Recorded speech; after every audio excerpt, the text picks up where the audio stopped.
খাবার তালিকা দেখেন। এই দাঁড়া দাঁড়া দাঁড়া দাঁড়া, একটু ধরে একটু ধরে একটু ধরে।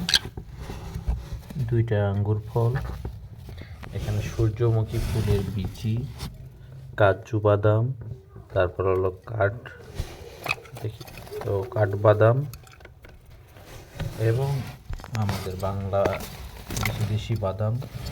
এটা তাদের খাবার রেসিপি, কন্টিনিউ তারা খায়। কিন্তু দুঃখের বিষয় তারা কীভাবে খাবার শিখে নেয়। এই যাও যাও যাও যাও জায়গা। এবং